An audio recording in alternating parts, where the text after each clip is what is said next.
Halo teman-teman semua, jumpa lagi dengan saya Madam Supro di channel YouTube saya Madam Supro. Kali ini saya ingin bincang-bincang dengan tema yang sedikit berbeda, walaupun sama-sama trading ya. Tapi ini tentang saham. Nah, Bapak Ibu, mungkin di antara kalian semua ini ada yang penasaran ya. Sebenarnya saham itu apa sih? Istimewanya itu apa sih? Nah, kita akan bincang-bincang lebih banyak lagi di kesempatan kali ini. Hari ini saya kedatangan seorang tamu yang buat saya sangat luar biasa ya, istimewa banget. Kenapa? Karena masih muda, ganteng, dan punya pengalaman di dunia saham yang tidak bisa kita anggap enteng. Ya, sudah sangat matang sekali. Kita langsung aja dengan Pak Freddy ya, saya kenalkan. Mungkin Pak Freddy sebelum kita bincang lebih jauh bisa memperkenalkan diri dulu. Ya, nama saya Freddy. Jadi latar belakang saya seorang perencana keuangan, Bu.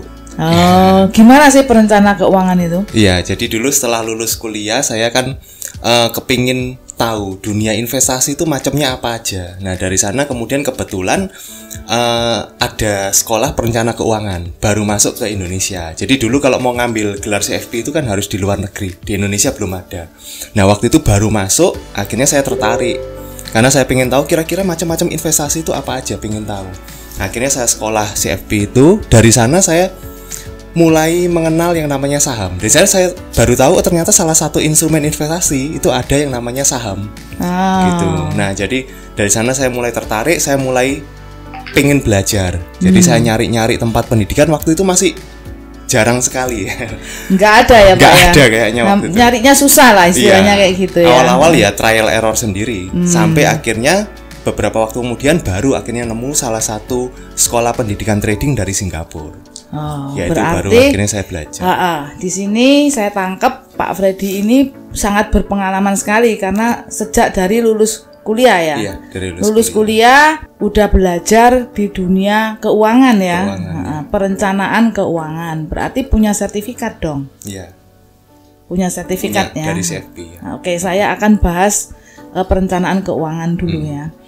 Nah, perencanaan keuangan itu kalau kita mau tahu lebih dalam lagi itu seperti apa sih? Misalkan saya diapakan gitu loh Pak, kalau saya berhubungan dengan seorang perencana keuangan, diatur uangnya atau gimana sih? Itu mungkin orang-orang yang awam pengen tahu.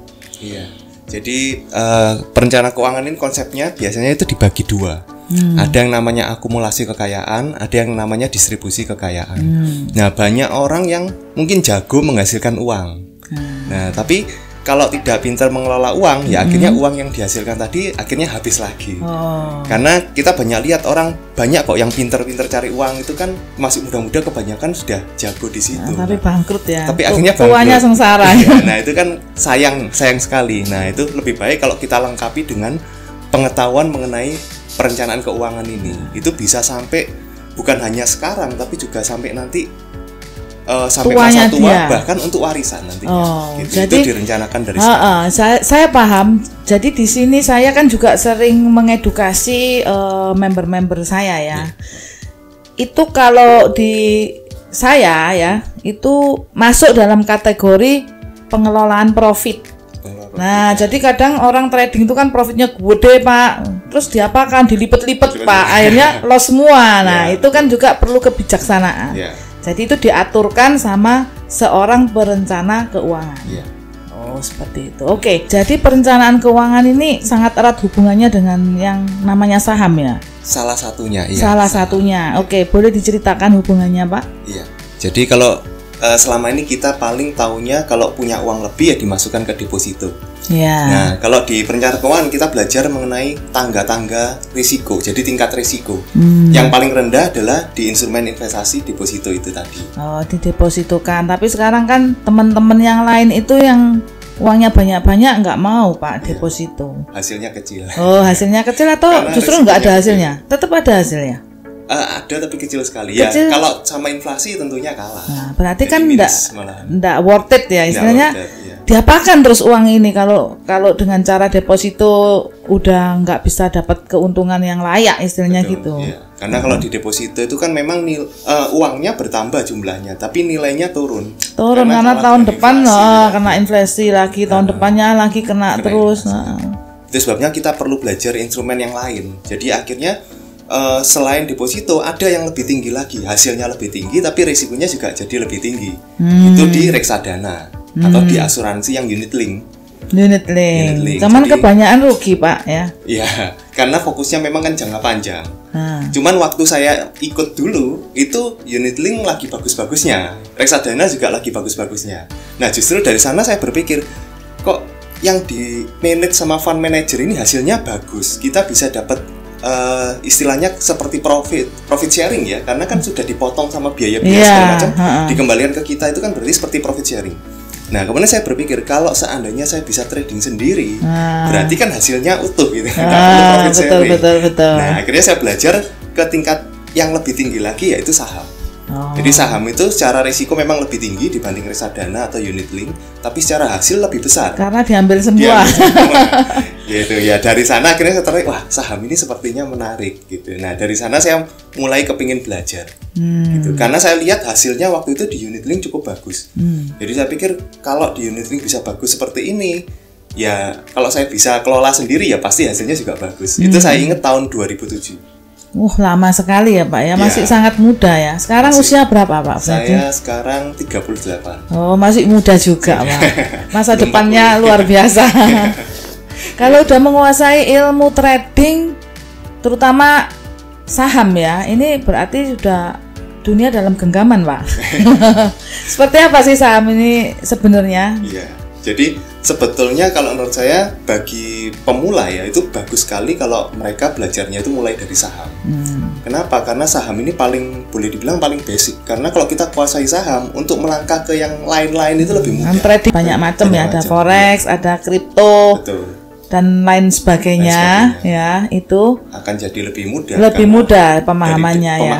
Karena kan kalau di saham itu memang kita beli itu real asset. Jadi kita misalkan beli sahamnya BCA. Jadi kita ini bukan seperti ya, kita memang jadi salah satu ownernya BCA. Cuma nggak kelihatan gitu ya. Nggak kelihatan. Sesemut gitu ya. Ya, tapi ya paling tidak kita jadi pemilik gitu ya. Jadi ini benar-benar real asetnya yang kita beli.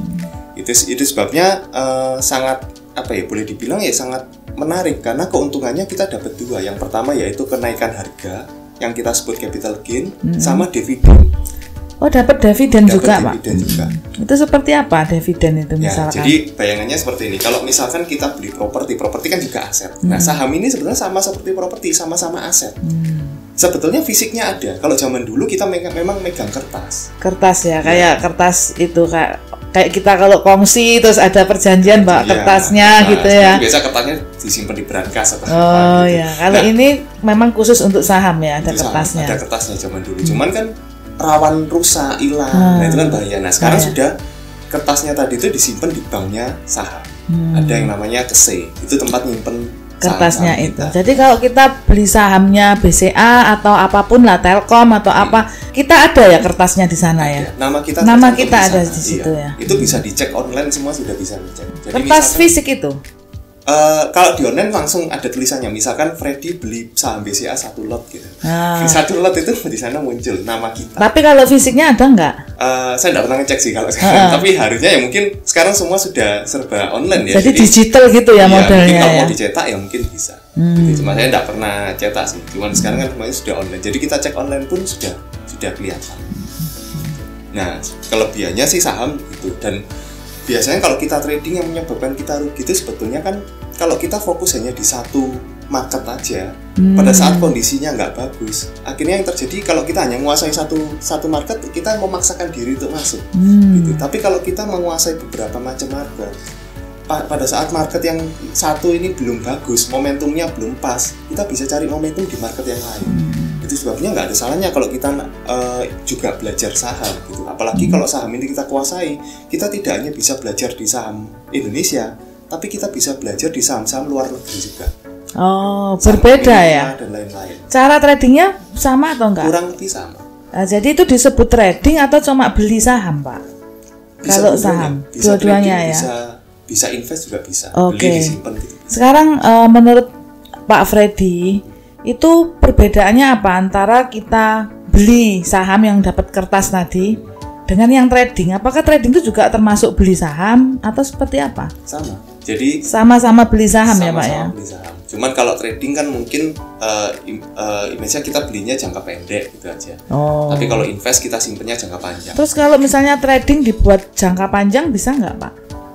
Bisa aja. Jadi misalnya open posisi habis itu dibiarkan, misalkan rugi biarkan aja nanti iya. Kayak kita kalau beli sahamnya BCA dan lain-lain itu bisa nggak seperti itu? Bisa juga ya. Dan nilainya enggak sampai habis, enggak sampai. Berarti aman ya istilahnya kayak Boleh, gitu. Cuman enggak bisa instan dapat duitnya gitu ya. Iya. Oke. Nah, terus dalam hal ini Pak Freddy kan sebagai tutor untuk mengajar trading. Nah, itu apa sih yang akan diajarkan kepada teman-teman semua tentang saham ini? Misalkan ada yang pengen belajar dengan Pak Freddy. Ya. Ya, jadi kalau di kita nanti kita fokusnya adalah ke simpelnya dulu. Karena banyak orang yang belajar biasanya kan kesulitan akhirnya. Karena mungkin penyampaiannya dengan bahasa-bahasa yang kita mungkin tidak umum ya, jarang kita dengar gitu. Nah, di sini kita akan sampaikan dengan bahasa-bahasa yang lebih umum. Lebih umum yang mudah dimengerti oleh member-member dan dengan cara yang simpel. Jadi kita tidak pakai strategi yang rumit-rumit gitu ya. Kita bikin yang simpel aja. Yang penting kita bisa trading, dan keuntungannya adalah member-member ini diajarkan juga untuk membuat strategi sendiri sebenarnya. Oh, jadi mereka itu bisa menganalisa sendiri, terus bikin cara trading tersendiri untuk dirinya yang cocok dengan dia. Karena kan tidak semua strategi bisa diterapkan ke macam-macam orang, tiap-tiap orang gitu. Karena kan bisa nggak cocok ya. Nggak cocoknya itu karena apa? Misalkan karena tiap orang ini kan beda-beda ini ya. Toleransi terhadap risikonya ini beda-beda. Oh, jadi mereka ngatur seperti money management sendiri. Betul. Seperti itu ya. Iya. Perbedaannya itu aja kan, bukan sama cara tradingnya kan? Cara tradingnya. Cuma untuk dasarnya yang pasti misalkan yang hal-hal yang tidak boleh diubah ya tidak boleh diubah. Karena itu kan dasarnya. Ada bakunya. Nah, tapi nanti selebihnya itu bisa teman-teman bisa pengembangan sendiri. Oh, saya lebih suka kalau ditambahin ini itu nanti bisa explore sendiri. Ya, jadi Bapak Ibu sekalian, di sini Pak Freddy akan mengajar khusus untuk produk saham di Supro ini ya. Jadi buat teman-teman yang selama ini udah biasa trading forex, kepengin nambah ilmu, kepengin instrumen yang lain yang tadi Pak Freddy katakan, bisa juga alternatifnya belajar trading saham seperti itu. Bu Yani sendiri juga kepingin belajar saham ya, karena kan basicnya awalnya di forex gitu. Oke, Pak Freddy bisa dilanjutkan apalagi istimewanya di saham ini? Ya. Jadi kalau di saham ini tidak bertentangan dengan bisnis apapun. Ya, jadi contohnya misalkan kalau ada mereka yang suka bisnis properti, nah di saham ini kita bisa beli saham perusahaan propertinya, gitu.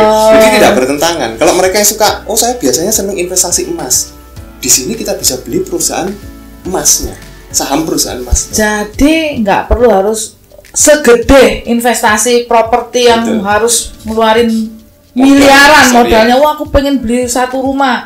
Nah, kalau pecah-pecah nggak bisa rumahnya ya, jadi beli sahamnya seperti itu. Dengan nilai yang jauh lebih kecil. Ya. Tapi keuntungannya sama. Jadi misalkan kalau persentase persentase. Jadi kalau kita beli properti kan kita berharapnya kenaikan harga. Yang pertama, yang kedua mungkin kita bisa dapat dari sewa. Jadi bisa dapat dua. Nah kalau di sahamnya juga sama. Kita bisa dapat dari kenaikan harga sahamnya. Itu disebut capital gain. Nah, yang kedua kita juga bisa dapat dividen. Itu seperti uang sewanya. Nah, berarti dividen itu dibayar berapa lama sekali, Pak? Biasanya ada yang setahun sekali, ada yang setahun 2 kali. Tergantung perusahaannya. Jadi kayak bagi hasil gitu ya. Kita dikasih hasilnya dari keuntungan perusahaan itu. Dan lagi zaman sekarang ini kan situasi serba sulit. Banyak orang mau mulai usaha juga takut. Nah, misalkan ada yang kepingin, oh saya ini sebetulnya kepingin buka minimarket. Nah, daripada risikonya besar tadi, modalnya kan harus besar, belum lagi kita mulai dari nol, kita belum pengalaman juga misalkan. Lebih baik kita beli saham minimarketnya yang sudah ada. Kan sahamnya perusahaannya sudah jalan. Jadi kita tinggal beli saja gitu.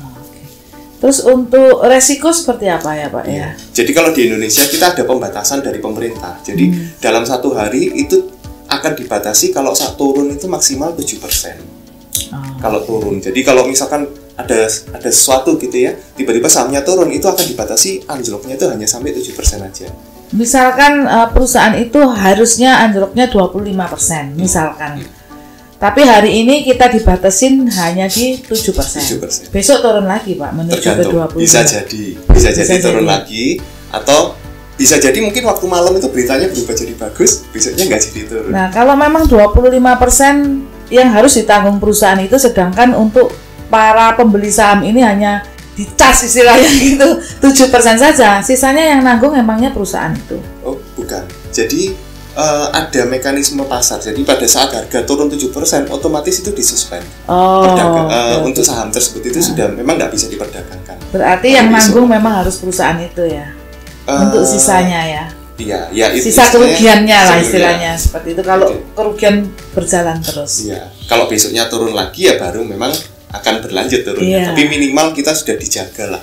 Jadi bisa mikir gitu ya. Ini mau saya teruskan atau mau saya jual kan seperti itu. Jadi ada kesempatan untuk berpikir, tidak tiba-tiba uangnya nilainya jadi sangat kecil sekali, nggak seperti itu ya Pak ya. Oke, itu resikonya. Berarti nggak terlalu menakutkan juga ya. Sedangkan target profitnya itu dalam satu hari itu bisa 25-35% untuk tiap saham ya. Batasnya ya. Batasnya. Oh berarti nggak bisa lebih dari dalam satu hari. Ya, dalam satu hari. Memang ada batasnya sih.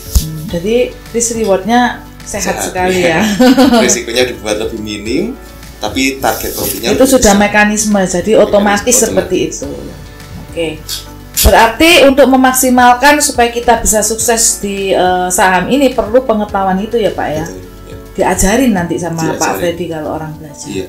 Oke. Mulai dari pemilihan sahamnya, karena itu yang penting juga. Karena kan gimana kita juga harus lihat volumenya segala macam. Nah terus kapan entry-nya, di harga berapa, kapan keluarnya. Nah itu semua nanti akan diajarkan.